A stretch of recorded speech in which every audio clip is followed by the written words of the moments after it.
नमस्कार। मेधज astro channel पे मेधज परिवार एंड संस्कार में आप सबका बहुत-बहुत स्वागत है। 14 फरवरी 2026 मैं पंचांग रोज बना सकता हूँ और रोज पोस्ट होता है। आप लोग रोज देख नहीं सकते, ये सुन के मुझे बहुत विस्मय होता है। कई लोगों से पूछता हूँ पंचांग देखा? सर आज नहीं देख पाया क्योंकि मैं सूर्य देव का साधक हूँ और सुबह 3 बजे उठता हूँ, 3 साढ़े 3 बजे सालों से। कभी नींद बहुत आ रही होती है और उठने का मन नहीं करता, रात में सोने में देर हो जाए, तो मेरे मन में एक ख्याल आता है सुबह उठते ही, नींद में ही, कि अगर सूर्यदेव ने भी कहा किसी दिन कि आज थक गया था, अब नहीं उगूंगा आज। If the sun will not rise for 14 hours, everything on this earth including the blood in our body will freeze. वही कयामत का दिन होगा, वही वो दिन होगा जब इस सृष्टि का विध्वंस होगा, विनाश होगा। तो इसीलिए कंसिस्टेंसी बहुत इंपॉर्टेंट है। ये विचार मेरे दिमाग में इसलिए आया क्योंकि मैं अभी जब पंचांग बोलने से पहले मैंने पंचांग देखा, सिद्धि योग देखा, द्वादशी तिथि देखी, पूर्वाषाढ़ा नक्षत्र देखा, तो मुझे ये बात याद आई। कई लोग मुझसे पूछते हैं कि जेमस्टोन के बारे में, तो आपको मैं ये बता दूं कि जेमस्टोन में मैं बिल्कुल भी यकीन अब नहीं करता। पहले कई लोगों के कहने से मैंने नीलम इत्यादि धारण किया था और उससे कुछ भी नहीं हुआ। जेमस्टोन एक साइकोलॉजिकल वॉरफेयर है, हमारे सिर्फ दिमाग से लड़ने की एक साधन है और मैं इसको सिर्फ और सिर्फ मृग तृष्णा करूंगा। कस्तूरी कुंडली बसे मृग ढूंढे वन माही। जैसे कोई भी स्टोन पहने, कोई भी एनर्जी अट्रैक्ट करेगी, एनर्जी तो डेफिनेटली अट्रैक्ट करेगी प्लैनेट्स की, अगर आप स्टोन ओरिजिनल होगा तो, मगर वो आपके लिए अच्छा होगा कि खराब होगा, ये मैं स्टोन जब पहनता था कईयों के कहने से, तब मुझे उतनी ज्योतिष नहीं आती थी। और जब मैं आगे ज्योतिष के अंदर चलता चला गया तो मैंने देखा कि कोई भी लग्न क्लीन नहीं है किसी भी ग्रह से। हर एक ग्रह एक पाप बताते हैं। इवन उच्च का प्लेनेट भी एक पाप बताएगा। अगर D1 में नहीं तो D9 में, D9 में नहीं तो D3 में, D3 में नहीं तो D30 में, D30 में नहीं तो D60 में।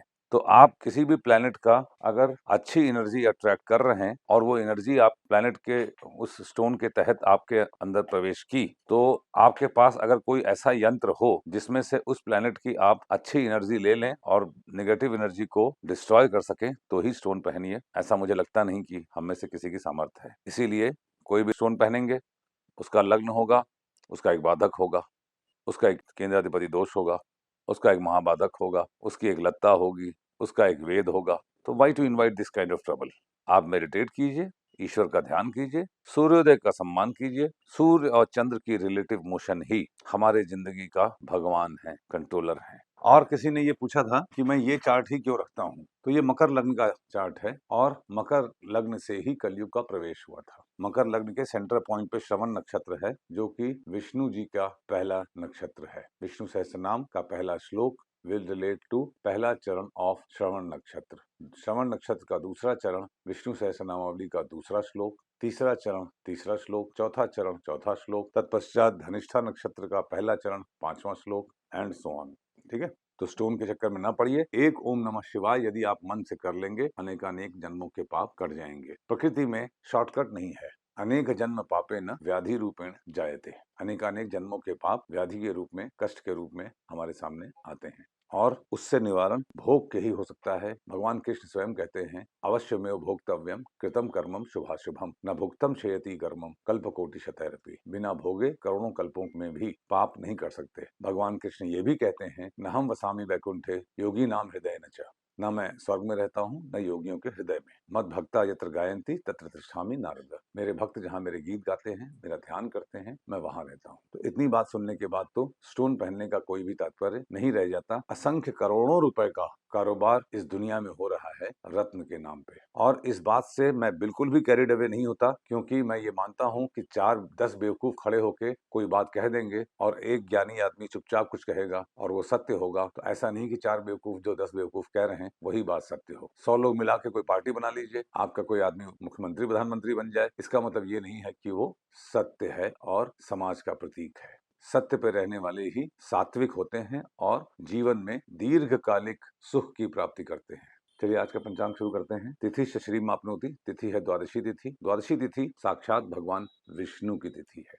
ये एक भद्रा तिथि है जिसका स्वभाव बुध जैसा होता है। भद्रा एक अशुभ तिथि है, मगर अशुभता तब होती जब भद्रा का वास पृथ्वी पे होता है। वो तब होता है जब चंद्रमा कर्क, सिंह, कुंभ या मीन राशि में है, जो कि आज नहीं है। इसलिए आज भद्रा की निगेटिविटी नहीं है। इस भद्रा का जो परिणाम है वो चंद्रमा जहाँ कुंडली में होते हैं, द्वादशी तिथि का परिणाम चंद्रमा जहाँ होते हैं उसके अनुसार फल होता है।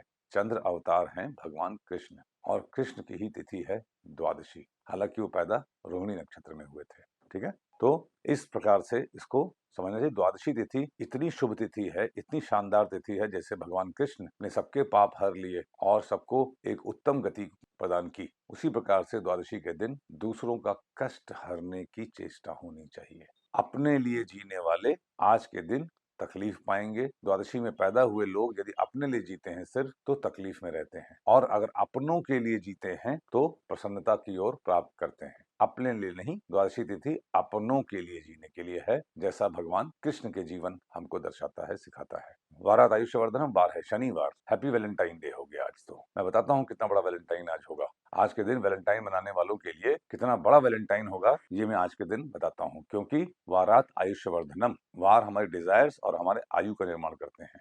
और वार क्या है? शनिवार। 14 फरवरी को जो लोग वैलेंटाइन मना रहे हैं उनको ये पता होना चाहिए कि शनिवार के दिन आज वैलेंटाइन मना रहे हैं। शनिदेव नपुंसक ग्रह हैं और आज के दिन नक्षत्र है पूर्वाषाढ़ा, और जब पूर्वाषाढ़ा में चंद्र होते हैं तो उत्तरा भाद्रपद, आर्द्रा और हस्त भी जागृत होता है।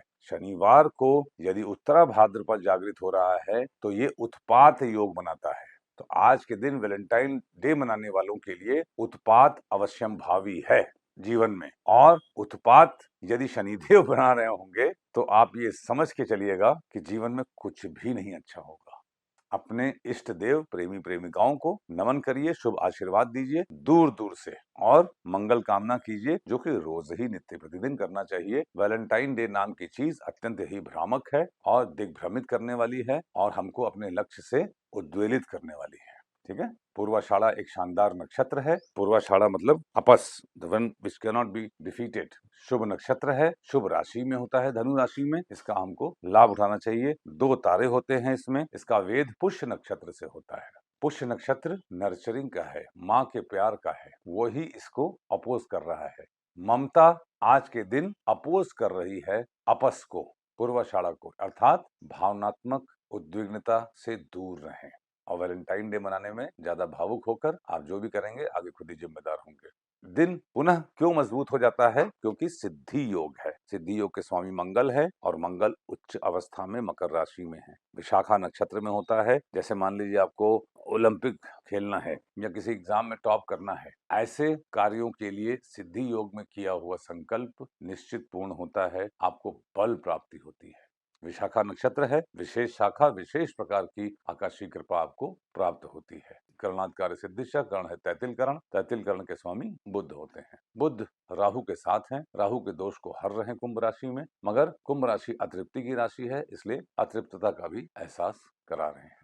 देखिए, स्टोन के चक्कर में बिल्कुल मत पड़िएगा। हद से हद पढ़ना हो तो रुद्राक्ष पहन लीजिए, और रुद्राक्ष के बारे में मैं बता चुका हूँ। जिस तिथि का जन्म हो वो रुद्राक्ष पहन लीजिए। अमावस्या पूर्णिमा के लिए पंचमी 5 मुखी रुद्राक्ष, बाकी सब प्रथमा तिथि प्रतिपदा 1 मुखी, द्वितीया 2 मुखी, तृतीया 3, इत्यादि इत्यादि। प्रकृति में हमको लगता है कि स्टोन पहन के हम अपने कुछ कर्म बदल लेंगे, ऐसा बिल्कुल नहीं है। प्रकृति में कर्म बदलने के लिए ऑलरेडी हमको अमावस्या मिलती है, पूर्णिमा मिलती है, सूर्य संक्रांति मिलती है, अष्टमी पे हमारे कर्मों में परिवर्तन होता ही होता है। अब आपको बैठे बैठाए इतनी सुंदर तिथि मिल रही है। अभी ग्रहण पड़ेगा 17 तारीख को, सूर्य ग्रहण होगा, जबरदस्त तिथि होती है ग्रहण, और महाशिवरात्रि होगी परसों या कल ही होगी शायद, हाँ कल होगी 15 तारीख को रात में, क्योंकि 5-6 बजे तक त्रयोदशी है, उसके बाद चतुर्दशी है। हर महीने आपको अपने कर्मों को सुधारने का कितना बढ़िया मौका मिलता है, फिर क्यों इधर उधर चक्करों में पड़ना। कितनी तिथियां हो गई? अमावस्या, पूर्णिमा, संक्रांति, 2 अष्टमी, 5, 2 चतुर्दशी, ये 7 दिन तो महीने में आपको अपने कर्मों में सुधार करने के लिए मिल ही रहा है, फ्री में, मुफ्त की चीजें। मैं कुछ नहीं बोलूंगा, ये पाप होती हैं। ठीक है ना, क्या बोलूं मैं इस बारे में। मैं बड़ा चिंतित हो जाता हूँ अपने इस देश के बारे में सोच कर कि हम किस दिशा में जा रहे हैं। शास्त्रगत रहिए, पंचांग ही हम सबकी नैया पार लगा देगा। जब द्वादशी तिथि होती है तो मेष और तुला राशि दग्ध हो जाती है। दोनों ही कालपुरुष में केंद्र की राशियां हैं। दोनों ही तात्पर्य यह है कि आप अपने लिए और औरों के लिए भौतिक सुख न लेते हुए आध्यात्मिक उत्थान की कामना करिए।